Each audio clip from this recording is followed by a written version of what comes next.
এই গাছ কি ক'ব দিনে বয়া আজি ৰাতিপুৱা একদম পুৰা ড্ৰেছ চেছ কৰি ওলছিলোঁ এতিয়া ভিডিঅ' কৰা নহ'ল বাৰু আমি যাব খুজিছিলোঁ আজি আমাৰ মামাহঁতৰ বাবুৰ বিয়া জোৰোণ যাব লাগে আমাৰ এও পুৰা মেকআপ চেকআপ কৰি ৰেডি ময়ো ৰেডি যাম আৰু চাবি নাই গাড়ীৰ হয় বৃষ্টি কৰি লং কৰি দিলোঁ নাই ক'তো নাপলোঁ তাৰপিছত গাইছ আহিবলৈ গাড়ীত চাওঁ গাড়ীত ধুনীয়াকৈ চাৰিপাত বাগৰি আছে তেনেকৈ শুলোঁ এই তেতিয়াৰ পৰা এতিয়াক লাগে ইউটিউব চাই খুলি দিলোঁ ইউটিউবত এটা ভিডিঅ' বাকী নাই বোলে তহিলং কৰি দিলোঁ ক্লিয়াৰ নহ'ল টেকনিচিয়ান এটাক মাতিছোঁ আহি আছে চাওঁ কি হয় তাৰপিছত দেখা যাব চাৰিপাত ক'ত আছে এইটো ভিতৰত এইটো গেলি বাদলত আৰু এটা কাণ্ড যিডাল গজি দি মই মাথা মাৰি আছিলোঁ সেইডাল গজি আৰু সোমাই গ'ল ভিতৰত জীৱন বেয়াৰ ওপৰত বেয়া কি তই বিচনাত আছা নপা জীৱন চালাৰ মই বিফল হৈ যোৱাৰ পিছত আমাৰ ভাইজান আহিল আহি কিনে ইও মাজে মাজে অলপ তাৰ নিজৰ টেকনিকবিলাক খাটাই আছে আমাৰ টিকলাই চাই আছে মায়ে চাই আছে কি কৰিব গাইছ সি বিশেষকৈ যিডাল ৰদ পচি সেইডাল ৰদ উঠোৱাৰ কাৰণে মাথা মাৰি আছে এই মুহূৰ্ততে আৰু আমাৰ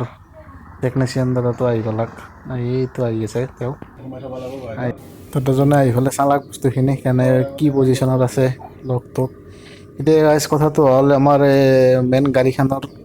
দৰ্জাকেইখন হৈছে পাৱাৰ লক আৰু উইণ্ডোটো হৈছে পাৱাৰ উইণ্ডো যদি পাৱাৰ উইণ্ডো নহ'লে হয় তেতিয়াহ'লে টেপ চেপ লগাই কেনে কিবাকৈ টান মাৰি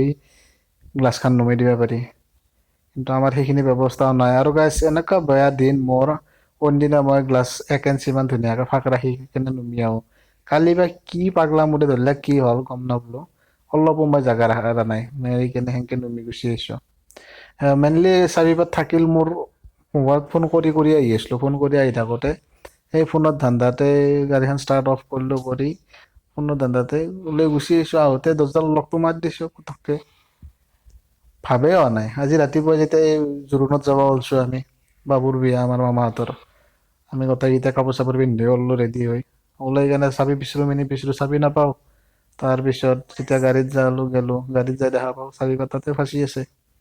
কি কৰিম আৰু উপায় নাই বহুত যুঁজাৰ পিছতে দাদাজনক মাতিলোঁ আমি সন্ধিয়াৰ দাদাজন আহি পেলাই দাদাজনেও বহুত ট্ৰাই কৰিলাক বহুত কষ্ট কৰিছে দেচোন কৰি কেনে ইফালে সিফালে দুয়োখন দৰ্জাত ট্ৰাই কৰিলাক ৰদ সোমাই কেনে একচুৱেলি ৰদ সোমাই কেনে চব কিছুমান গাড়ীত ইজি হৈ যায় কিন্তু মোৰ এইটো গাড়ীত বহুত টান হৈ আছে লগটো কিয় বা ক'ব নোৱাৰোঁ দাদাজনেও কৈছে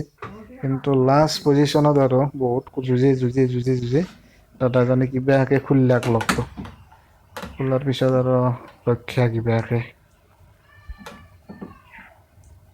খোলা হোৱাৰ পিছত এতিয়া আমাৰ ৰদডাল যি ভিতৰত আছিল ৰদডালটো এতিয়া ওলাব লাগিল না ৰদডাল ওলোৱাৰ কাৰণে দাদাই আৰু সেই দৰ্জাখন খুলিব ধৰিছে গোটাই আৰু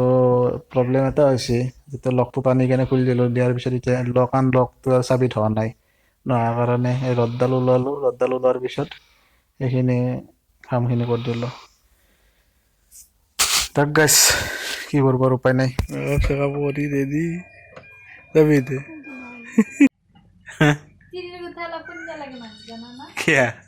তিৰিৰ কথা নুশুনিলে মানুহে তিৰিয়ে গেলি তিৰি নহ'লে যায় হতা চিৰি ৰাতি বাৰে কৈছিলোঁ গাড়ীখন নালগে নিবে বাইকখন লৈ যা কৈছিলে মই গাড়ীখন সাঁচি দিব আনছোঁ থৈ দে এইটো থ এতিয়া গেল না থাকা লৈ গেল মাংস ভাত খাবা এৰি এতিয়া কি তাকো ৰাতি কেইটা বজাত 3টা বাজিল ৰখি বাহিৰে নাই বিয়াৰ দিনা সৰু ছোৱালী লৈ ক'ত যা এই সৰু ছোৱালীটো এইফালে বিয়াত যায় ৰাতি কিয় আনিম বিয়াৰ দিনা এই সৰু ছোৱালী লৈ কিনে কি দৰকাৰ লাগছে বিয়াত কিমান আপি তিৰি আহিব চাব লাগিব দে বাদ দি বাদ দি